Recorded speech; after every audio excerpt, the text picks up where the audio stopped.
draining onto the street, and as it rains, all that is mixing with the water and going into our water system.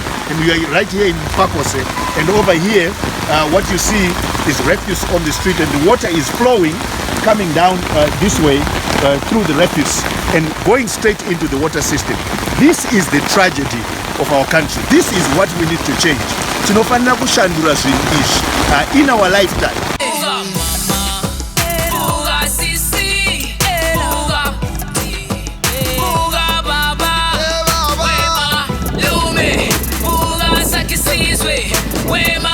Now this is what life is now like, not in some village somewhere, not in some peri-urban community, but in Mbare.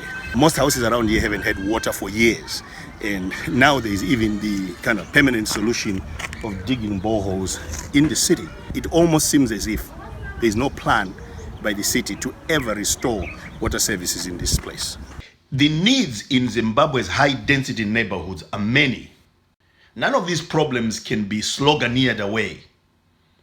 In addition to making sure local economies are thriving again, so that local governments can have the resources to fund service delivery, what we see in Mbare, Mufakose, Chitungwiza is the desperate need for leaders who not only care, but have the skills to solve the very basic problems that are taking lives and destroying the future of our children. Voters must care as much about the quality of national leaders as they do about the people they elect as councillors. Zimbabwe, nyika yedu, naka yedu. Zimbabwe, ilizwe letu, ilifa letu.